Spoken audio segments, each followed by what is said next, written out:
Hello student, Radhe Radhe. मैं आशा चौधरी और आपके लिए क्लास 10th का 11 चैप्टर पढ़ाने वाली हूँ, जिसका नाम है विद्युत। इसमें अपन प्रतिरोध के बारे में पढ़ रहे थे। प्रतिरोध की परिभाषा पढ़ी और फिर अपन ने क्या करा जी, कितने प्रकार के होते हैं, श्रेणी क्रम और क्या होता है पार्श्व संयोजन। तो यहाँ पर अपन श्रेणी क्रम संयोजन के बारे में पढ़ चुके हैं।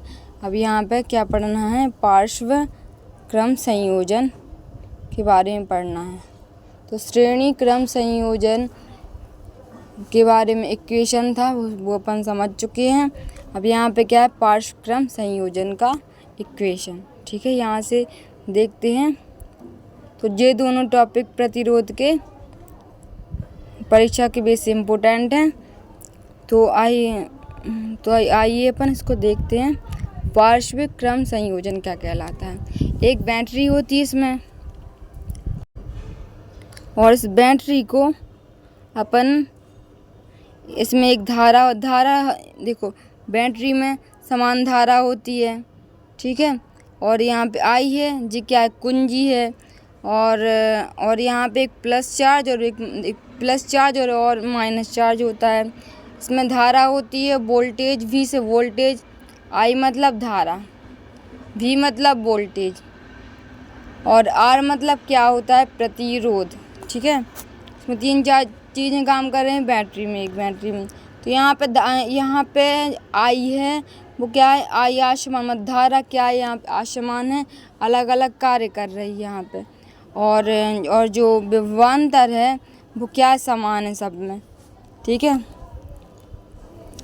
तो पार्श्व क्रम संयोजन में जिसमें तीन प्रतिरोधक एक साथ बिंदु x y के बीच संयोजित हैं, प्रतिरोधकों के इस प्रकार के संयोजक को पार्श्व क्रम संयोजन कहा जाता है। ठीक है, यहाँ पे R1 प्रतिरोध, R2 R3 तीन प्रतिरोध हैं। इनमें 3 प्रतिरोध दिए हैं, जोड़े हैं 3 प्रतिरोध से बैटरी। और इसमें क्या है, धारा भी क्या होगी, I1 I2 और I3, 3 धाराएं भी होंगी।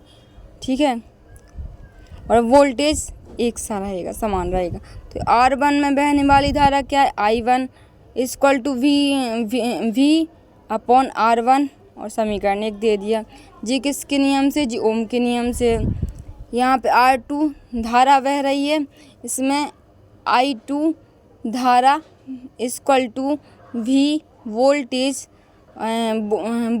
बटे क्या है, R2 प्रतिरोध है। समीकरण 2 हो गया। R3 में धारा बह रही है, मतलब R3 में धारा बह रही तो विभव समान है और R3 प्रतिरोध है। तो यहाँ पे क्या है, समीकरण 3। तो यहाँ पे R मतलब धारा 1 है, I1 equal to V upon R1, समीकरण 1। I2 equal to V upon R2, समीकरण 2। I3 equal to V upon R3। ठीक है, समीकरण 1, 2 और 3 से अपन क्या करेंगे, I धारा बराबर I1 I2, धारा आसमान है सभी में। ठीक है, तो पहले क्या है, I धारा है यहाँ पे, और I1 I2 I3, इनके मान रख दो। I1 का मान क्या है, V अपॉन R1, I2 का मान क्या है, V अपॉन R2, और I3 का मान क्या है, V अपॉन R3। ठीक है, तो यहाँ पे क्या दिया है, I equal to V upon IR, किसके नियम से, ओम के नियम से। तो यहाँ पे क्या कह रहे हैं, तो I की जगह पे अपन ने क्या रख दिया, I की जगह पे देखो,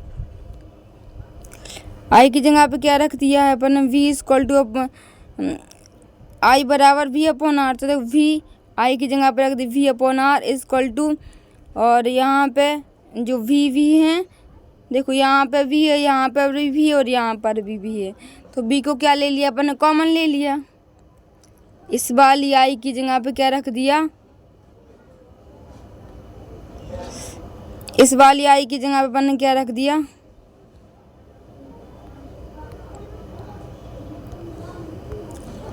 आई की जगह पर देखो जे वाले इक्वेशन है I equal to V upon R. I मतलब धारा है, वी मतलब विभवांतर और क्या प्रतिरोध।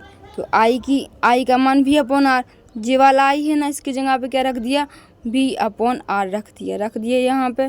ठीक है, अब यहाँ से क्या कर रहा है, तीनों में से वी यहाँ पे वी, यहाँ पे वी, यहाँ पर भी वी। देखो वी को कॉमन ले लिया, क्या बचा, यहाँ से वी को कॉमन ले लिया तो क्या बचा, 1/r1, 1/r2, 1/r3 बना लिया। अब यहाँ से देखो वी और वी कॉमन है, उनको कैंसिल कर दिया, वी और वी काट दिया, क्या बचा 1/r1 equal to 1/r1 plus 1/r2 1/r3। तो ये क्या है, पार्श्व संयोजन का इक्वेशन है। तो ये परीक्षा के बेस से इम्पोर्टेंट टॉपिक है, ये आता ही है। ठीक है, आई होप आप लोग को समझ में आया होगा। Thank you watching my video.